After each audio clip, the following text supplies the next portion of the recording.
Всем привет! Слышно, не слышно? Ну да ладно. Начинаем новый стрим. Этот стрим, как всегда, начинаем с проверки. Работает связь между нами или не очень. Привет. Пишу Ютуба.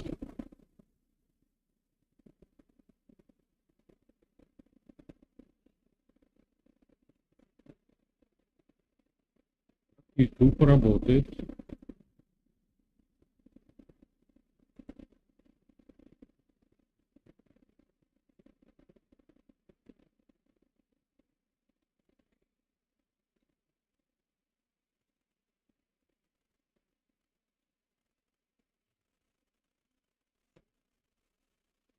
Работает.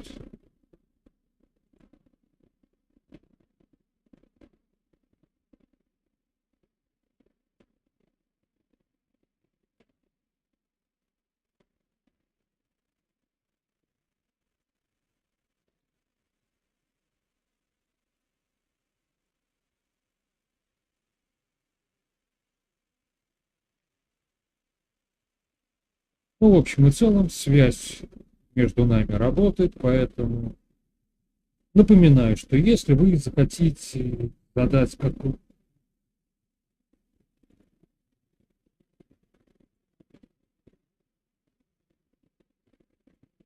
связь работает, но забыл громкость убрать. Ну да ладно. Напоминаю, если просто хотите войти в беседу, задать какой-то вопрос, без гарантии, что я на него отвечу, но скорее всего отвечу, просто пишем в комментарии к видео и все. Больше ничего делать. Если же вы хотите задать вопрос, на который прямо железно нужно вам ответ от меня, на ютубе есть донатная ссылка и ссылка задать вопрос. Если стрим уже закончился, второй у вас будет. Либо первый, на ваше усмотрение. Но если с доната придет какой-то вопрос, я на него обязательно отвечу. Как-то так. Каждый раз говорю, почему вот здесь внизу написано слово «реклама», и попадаются некоторые индивидуумы, которые спрашивают, а зачем там написано слово «реклама». Есть ссылка «Купить рекламу». Перейдя по этой ссылке, сделаю донат через Киви. Вот это донат Киви, поэтому как вы делаете, все через него будет сделано. И в поле для сообщений напишите какой-нибудь текст, который опишет все то, что вы хотели рассказать. Донести до зрителей этого стрима. Цензуры никакой нету. Единственная цензура, которая будет после этого стрима, то есть во время стрима я не буду ничего удалять, если будет нецензурная ругань, оскорбление кого-либо, независимо от того, кого и зачем вы там оскорбляете и материте. Как-то оно так. Это будет все удалено. Но если вы напишете, что я, Вася, занимаюсь тем-то, тем-то и тем-то, за не очень дорого, и номер телефона, то это сообщение повисит под этими буквами рекламы в течение месяца. Позвонит вам кто-то, не позвонит, напишет, не напишет, понятия не имею, ничего про это сказать не могу. Одному знакомому позвонили, другому знакомому даже никто просто так не набрал. Поэтому все зависит от того, что вы напишете, как вы напишете. и нужно ли этот сервис, эта услуга от вас моим зрителям. В общем-то, как-то оно вот так. Также напоминаю, что если вы захотите показать мне и всем остальным, кто смотрит этот стрим, какое-либо видео с YouTube, то вы можете опять же перейти по донатной ссылке, ссылку на видео вставить в специальное отделение, и мы тогда посмотрим. Но сразу хочу сказать, что обычный донат 5, 10, 20, 30, 100 рублей здесь не прокатит. Будет немножко повышенная ставка. И видео должно быть не более 10 минут. В противном случае мы просто-напросто посмотрим первые 10 минут этого самого. Как-то оно вот так. Ну, собственно, и все. Что там еще хотел вам рассказать? В общем-то, больше ничего рассказывать и не хотел. Поэтому переходим к вопросам и ответам от вас.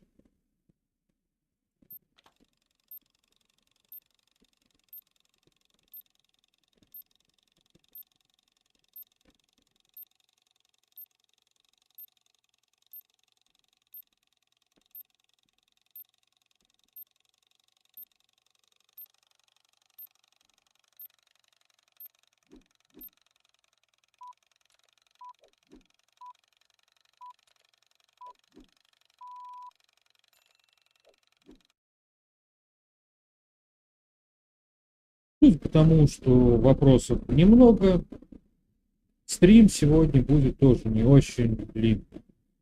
Хотя сегодня и киносериальная часть будет, и распаковка наконец-то. Но пока очередь дошла только до вопросов. И первым вопросом у нас: принято решение об аресте Владимира Путина в Гааге. Ну, в принципе, что тут сказать по этому вопросу? Международный уголовный суд не распространяет свою юрисдикцию на Россию. Поэтому он может принимать любые решения, вплоть до того, что обязать всех россиян прямо с завтрашнего дня выплачивать репатриации, компенсации и прочие денежные средства соседнему недогосударству. Кто-то захочет заплатить, заплатит. Кто-то, а таких, я думаю, будет большинство, не захочет заплатить и не заплатит.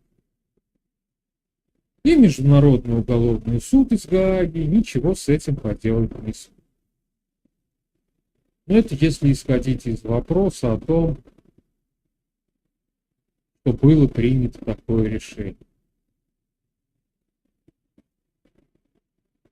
На мой взгляд, никакого ареста проводить даже и не планировал.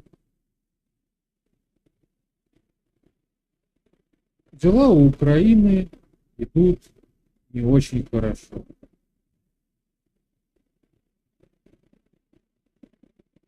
До Москвы никто провожать не планирует. Ну, в том плане, что у российской армии есть такая традиция сначала довести противника до Москвы, а потом уже до столицы этого самого противника вернуть. Не скажу, что очень хорошо дела идут и с нашей стороны, но с нашей стороны все это как-то выглядит немного поинтереснее. Поживее, так сказать.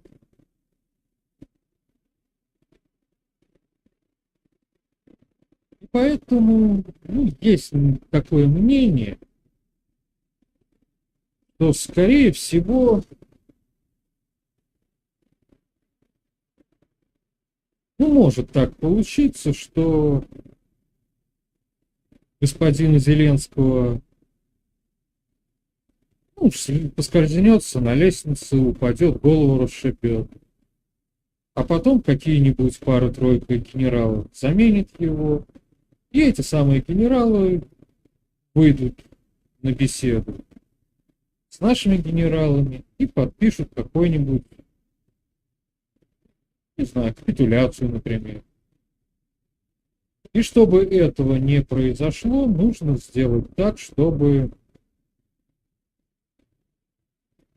царь-батюшка не смог куда-нибудь выйти. Например, в Германию. Даже если будет очень важная встреча, очень важная беседа, он туда не поедет по той простой причине, что зачем нам нужен какой-то скандал?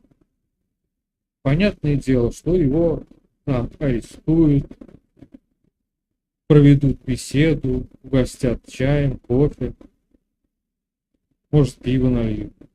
А после этого обратно вернут, откуда взяли.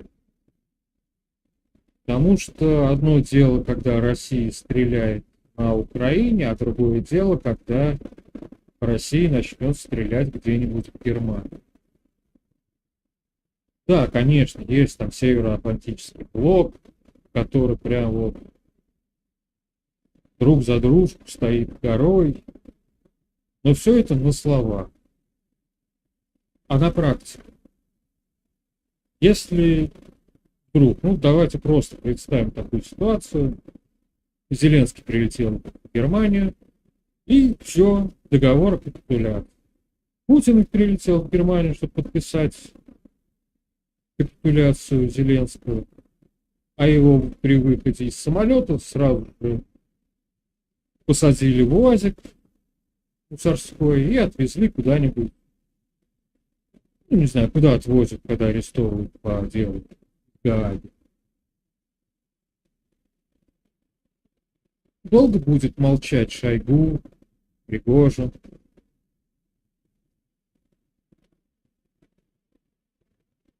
Я тоже думаю, что не очень долго. И после этого вступится ли, например, Франция за своего соседа Германию? Или Великобритания вступится или нет?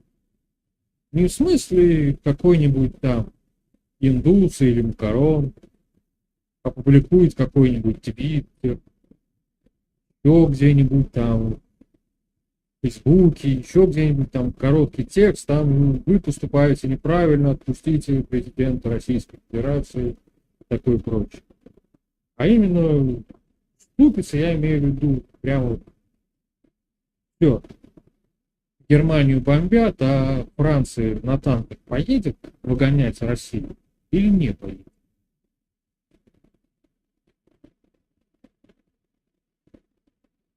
Интересный такой вопрос. Лично мне почему-то кажется, что все это будет на уровне словесных перепадов. Хотя, возможно, я где-то в чем-то и ошибаюсь. И, скорее всего, я ошибаюсь в том, что царь-батюшка поедет в Германию подписывать капитуляцию.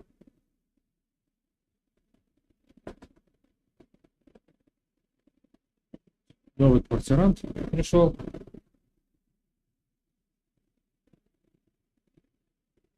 Это будет остаток с ней.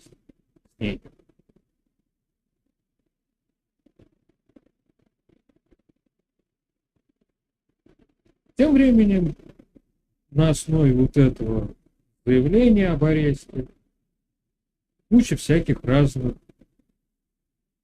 персонажей написали много разных интересных текстов. Например, мы ждали товарища Си на 3-дневный визит. И куча всяких разных патриотов нашей Родины в изгнании написали, что какой бы ни был товарищ МС, но ехать к человеку, у которого есть постановление об его аресте, изгнании, никто не рискует. Но, однако, товарищ Си прилетел. Вчера 4,5 часа проболтали. Сегодня новости еще не смотрел. Тоже, скорее всего, поговорили на славу. Как-то так. А тем временем до прилета товарища Си наш царь-батюшка съездил в Крым. Из Крыма прокатился по Мариуполю. Пообщался с людьми, потом приехал в Ростов. В Ростове вставил небольшой нагоняй и вернулся в Москву. Читать реакцию на это движение тоже было интересно. Это не он, это двойник, это 5 двойников. Один был в Крыму, другой в Мариуполе, третий в Ростове. Даже не знаю, что сказать.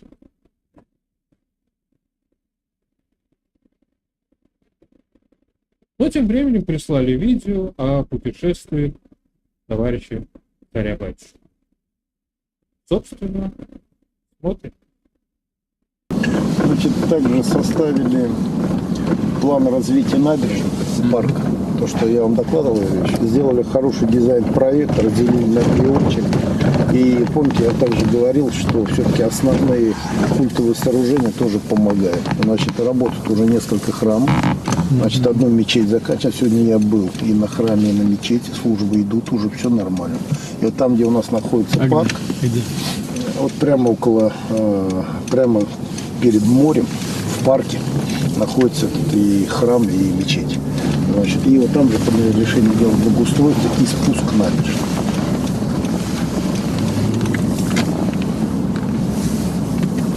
Видите, полностью установили освещение. Освещения не было вообще. Да, вот он прямо перед нами. И уже 2 общежития их сначала мы использовали, которые были под пунктом временного размещения, а сейчас уже полноценно дают. Потому что квартиру вот здесь центральный вход, значит, полностью все это реконструировали, вы видели на картинке, в каком он был состоянии. Пройдем, а сейчас вот абсолютно нормально, на 200 метров.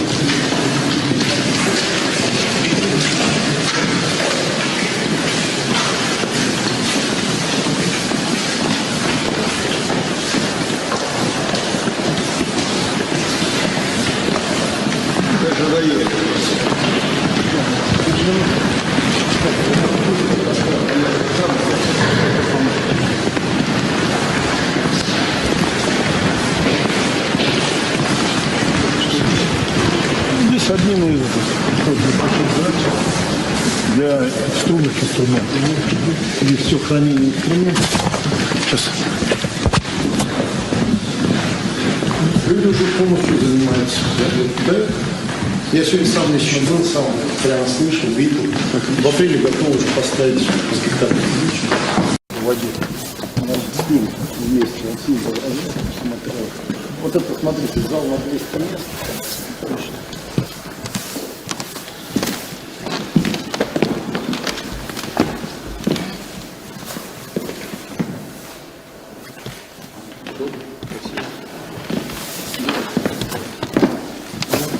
Да я даже вообще не ожидал. Можно с вами хотя бы поздороваться? Да хоть... Спасибо очень. Мы только по телевизору вас сколько раз видели. Чего так надо же начинать знакомиться поближе. Спасибо вам за победу. Вам держаться, дай вам здоровья. Да, мы только Вам молимся за счастья. вас. Мы за вас молимся. Мы дождались. Очень ждали. Здравствуйте. Привет. Нравится? Очень. Очень. Это Хорошо. маленький кусочек рая сейчас у нас здесь. Это маленький кусочек рая. Будем расширять. Будем. Можете пройти посмотреть, если желание, Да. мою комнату, если хотите.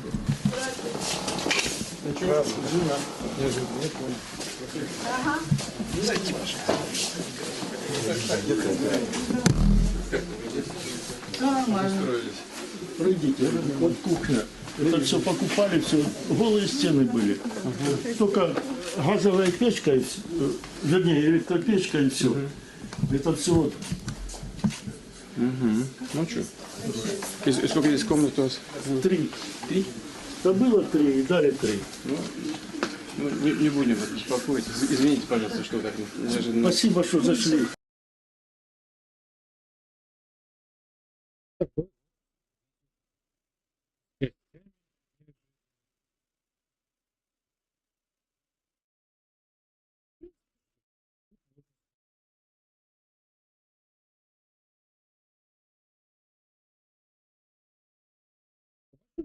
Сказать-то нечего.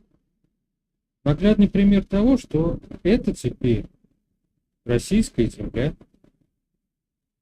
И если капитуляцию кто-то и будет подписывать, украинские генералы придушат предварительно господина Зеленского. Ну, если от передоза сам. Всё. Как-то оно вот так.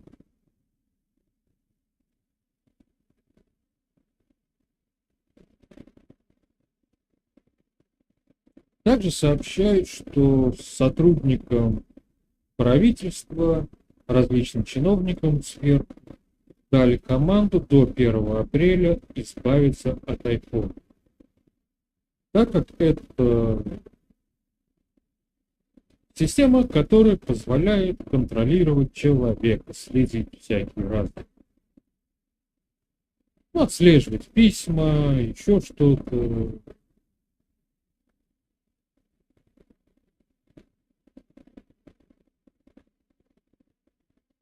Когда прислали эту новость, немножко погуглил, нашел первоисточники, примерно 3 штуки. Во всех 3, что это наш источник. Вот Дума, это наш источник. То есть правительство конкретно имя, фамилию нигде не нашло, кто это сказал. В одной было сказано, что всех пересадят на какие-то отечественные КПК. В другой новости было сказано, что всех пересадят на Аграфон. В третьей новости про то, на что пересадят, ни слова не было сказано, а просто избавиться от iPhone. Я не гик, я не сильно разбираюсь во всяких разных технологиях и прочем. Но если, например, отключить синхронизацию айфона с iCloud, то про вас никто ничего не узнает.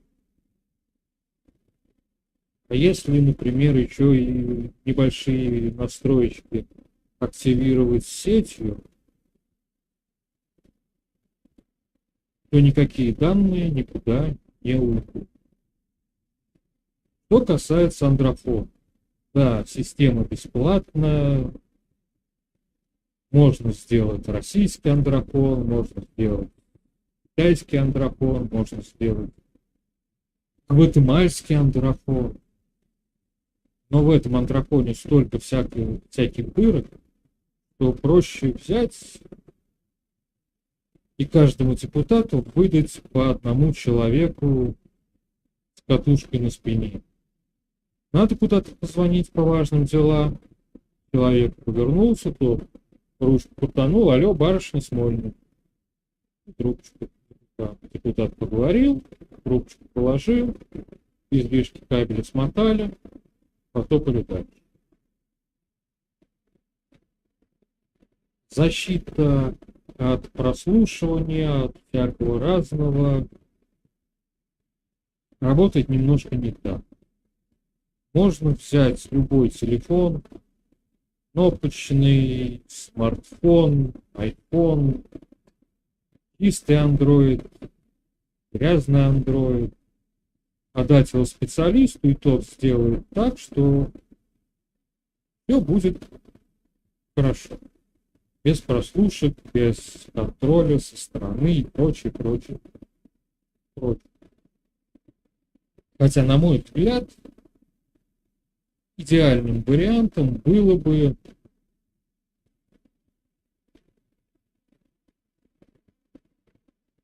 выдавать служебный телефон. Простенький, дешевенький. Смартфон на отечественной операционной системе, без синхронизации с каким-либо облаком, без разницы, какое это облако, Яндекса, Гугла, Айфона, еще какого-то. Нужно какое-то облако, пускай в правительстве, в Госдуме сделает свой сервер. И вот, сколько там депутатов, чиновников и прочего. 10 тысяч человек, вот пускай сделают 11 тысяч телефонов, на тот случай, если какие-нибудь рукожопые профессионалы его разобьют, поломают или еще что-то сделают. Конкретно каждый телефон заблочен, заточен под одно определенное действие. Ну, не под одно действие. На работу только с этим. Никаких настроек, никаких. Просто работай и ладно. Это было бы неплохо. Нужна электронная почта, нужны какие-то форумы, там, где они там чаты, где они общаются. Все это можно сделать без привлечения каких-либо сторонних программ.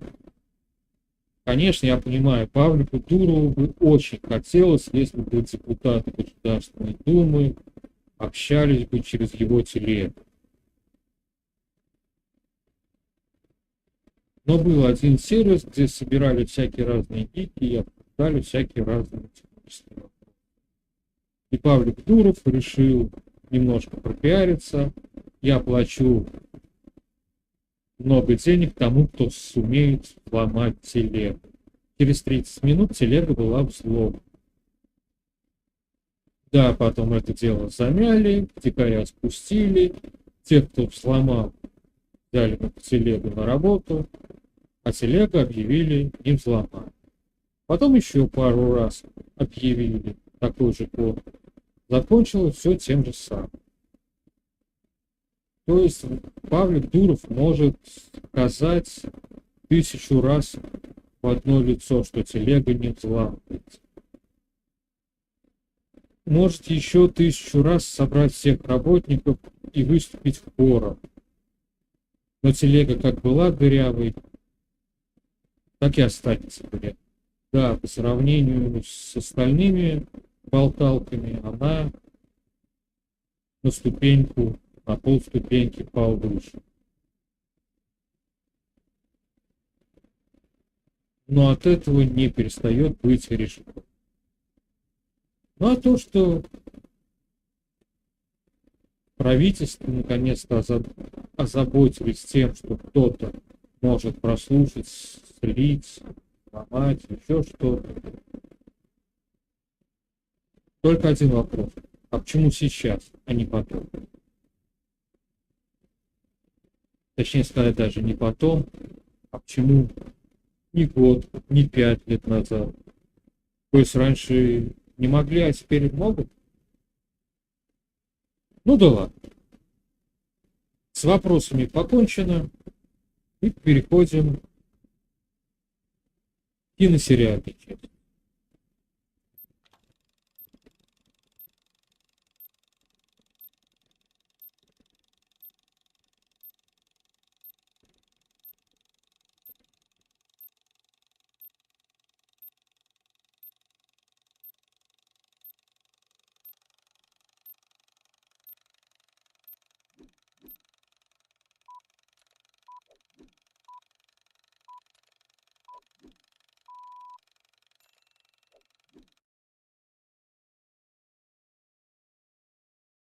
И ну, сегодня будет 2 сериала.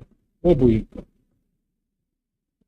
одни из нас и правдивый ложь. Ну, начнем по порядку. Закончил смотреть одних из нас. Снят хорошо, снят интересно. Но заменить двух актеров и от сериала не останется ничего. То есть две главные роли. Педро Паскаль и Рамси, как я там не помню. То есть два главных героя. Весь сериал держится только на них. Все остальное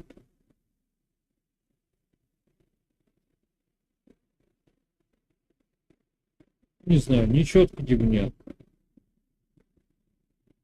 Когда игра только-только вышла, сам я в нее не играл, смотрел, как другой стример проходил ее.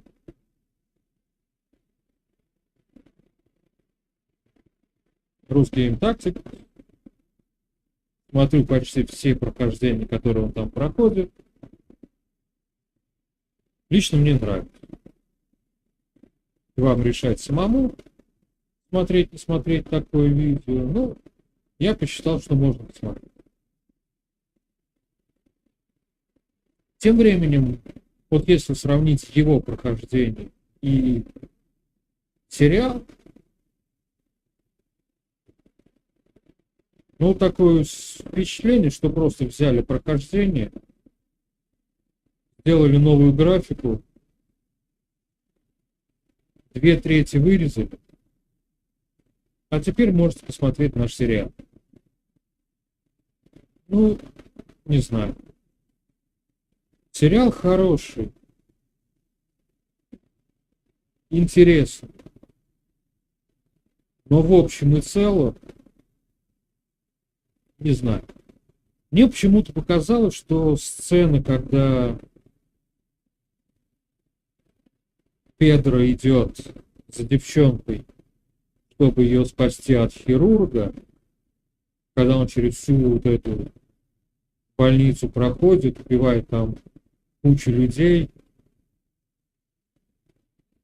что этому моменту будет посвящена просто, ну, целая большая серия с большим кровопролитием,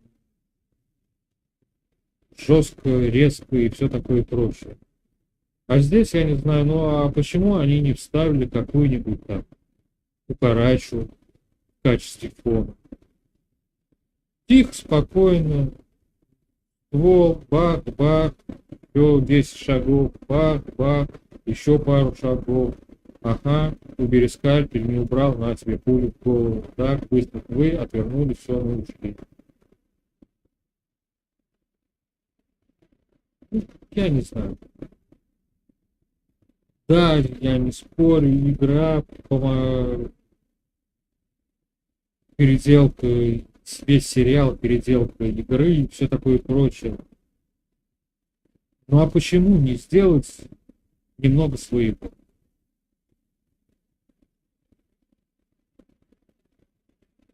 Ну, к сожалению, это, как бы так помягче выразиться, не оправдало моей надежды, хотя в целом сериал мне понравился. Несмотря на нагнетание обстановки некоторыми турбопатриотами, которые искали, вот смотрите, они снимают модный сериал, а главная героиня заявляет то, что она по понедельникам, средам и пятницам девочка, по остальным дням, кроме воскресенья, мальчик, а в воскресенье не может толком определиться, кто же она такая. Сериал зависит от игры актера, а не от того, кем он себя считает в свободное от работы время. Это как с музыкой. Вот лично мне нравится песня Мумий-тролля «Владивосток 2000».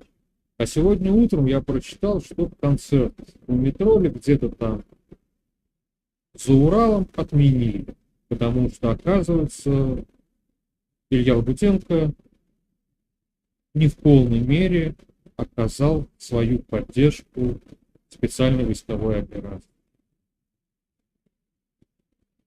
И надо гнать подобных из России, надо не пускать их в Россию, надо запретить все их концерты, то да сё. Я все ждал, когда же кто-нибудь напишет, что надо все их диски на Большой площади сжечь. Но пока нет. Видать, уровень шовинизма в голове немножко не достиг нужного резонанса. А может быть, все-таки уже догадались, что перед тем, как опубликовать очередную чушь, нужно проконсультироваться с юристом, который скажет, а можно про такое писать, говорить, или лучше все-таки не стоит. Ведь если мы будем сжечь диски Мумитроля, кто там еще, Макаревича, остальных испуганных патриотов,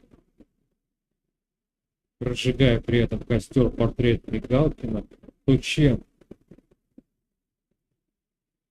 Тогда мы будем отличаться от тех имбецилов, с которыми воюем на Украине, которые жгли книжки только из-за того, что они русского автора и на русском языке.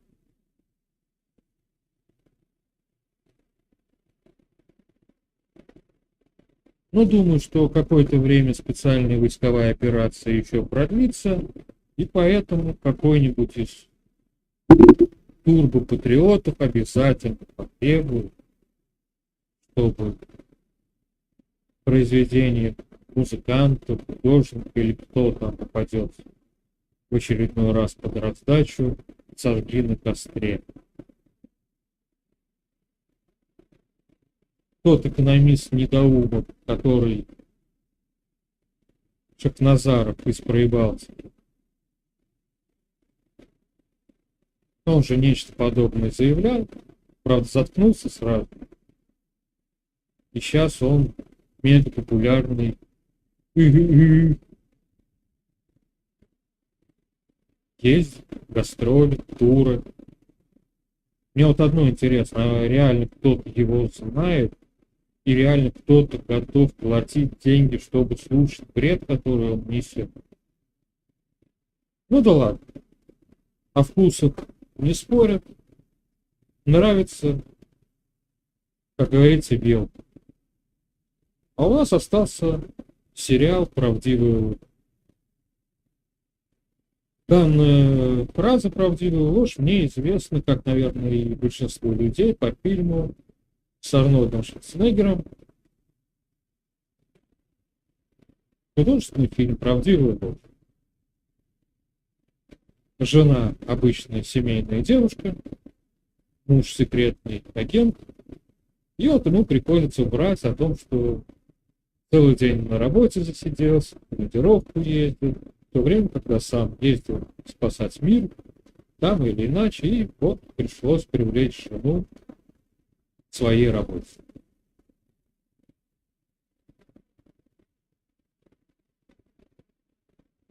Если опустить актеров,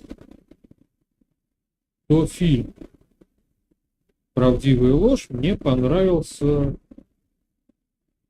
больше, чем сериал «Правдивая ложь». Хотя да, сериал современнее, интереснее местами, актеры другие.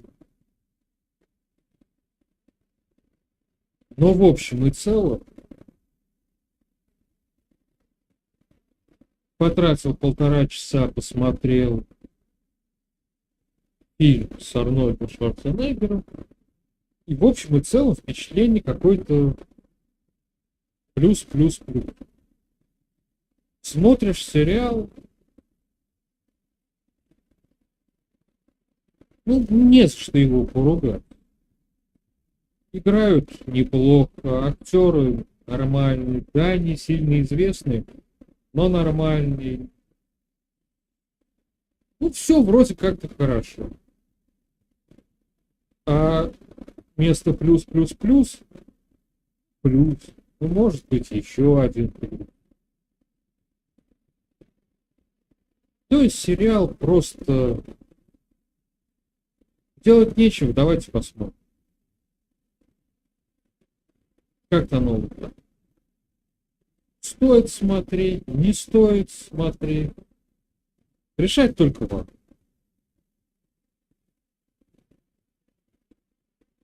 Если вдруг надумают снимать второй сезон, то смотреть я этот второй сезон буду только в том случае, если других сериалов, фильмов на тот момент не будет. А так, вот если честно, 3 с плюсом, не больше. Но опять же, на вкус и цвет все фломастеры разные. Мне не понравилось, кому-то наверняка понравилось. Ну а тем временем подходим к рубрике, которой давно не было, которая называется «Распаковка».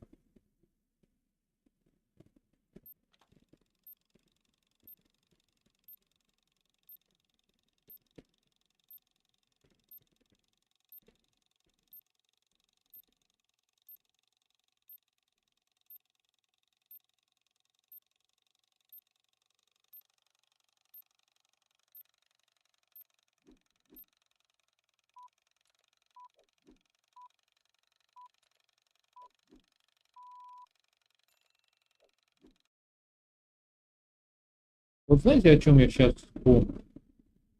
О том, что сегодня забыл включить розыгрыш.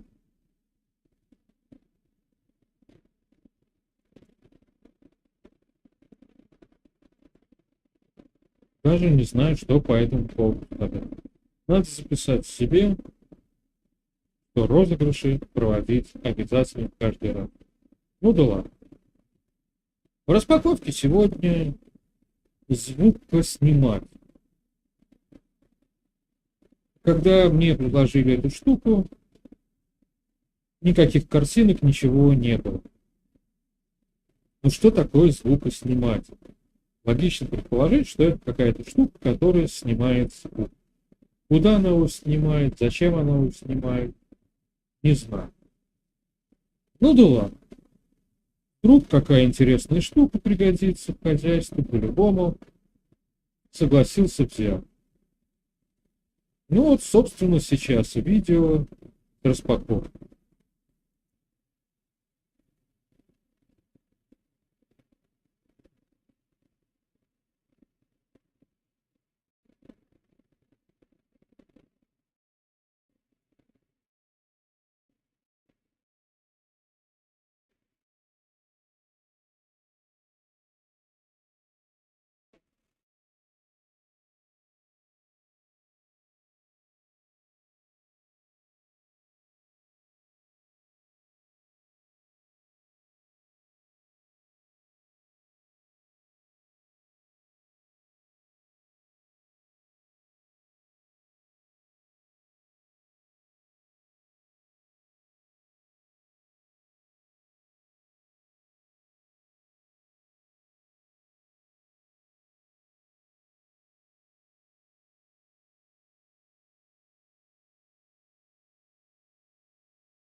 Вот сам звук сниматель.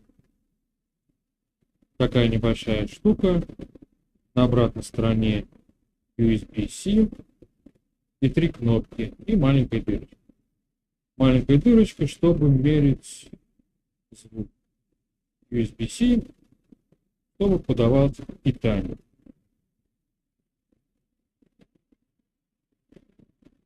В комплекте проводок и пусть будет стоять подставочка, чтобы вся эта штука стояла.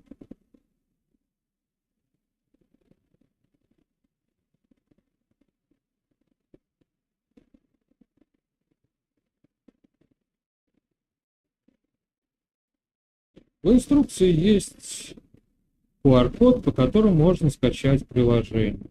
Правда, выясняется, что приложение работает со следующими моделями после этого. Поэтому можно не скачивать. Как-то оно. По сути дела, это обычная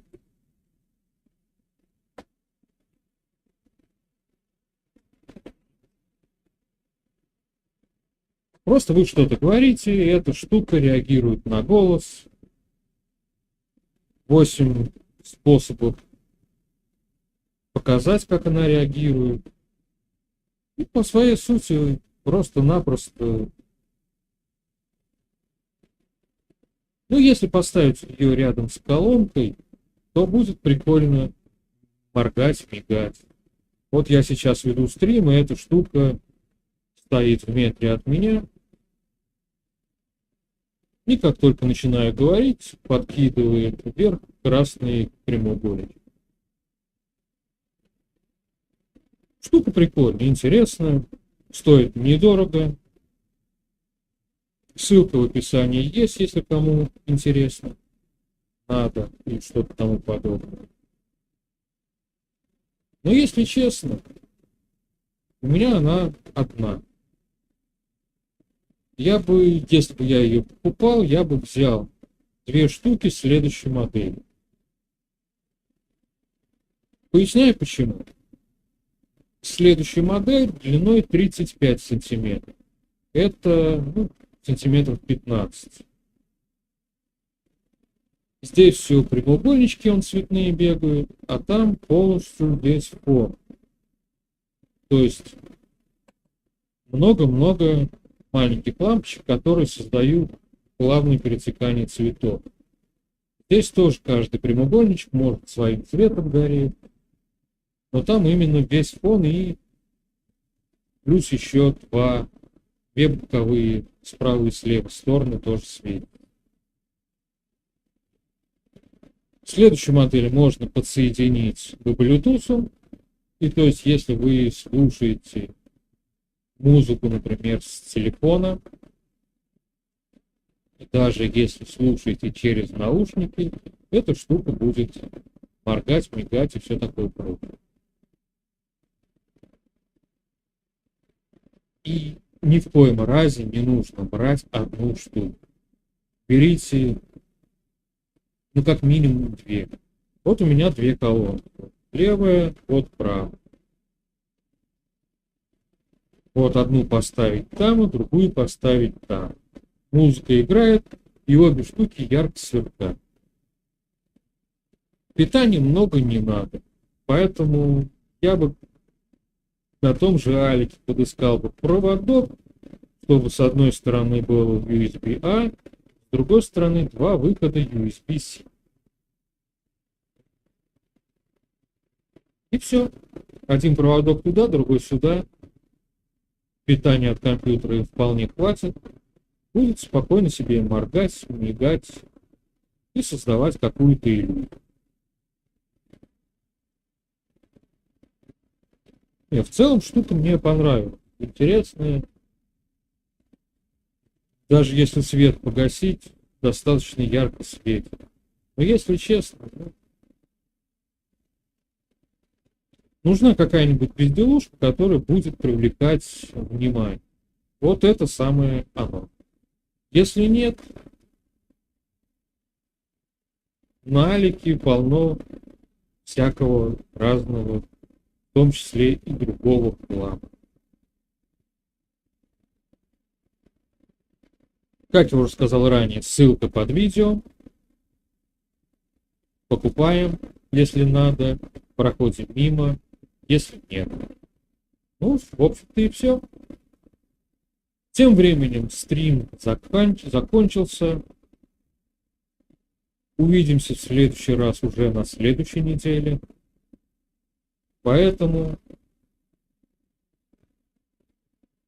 как задавать вопросы и предлагать свои темы, вы знаете.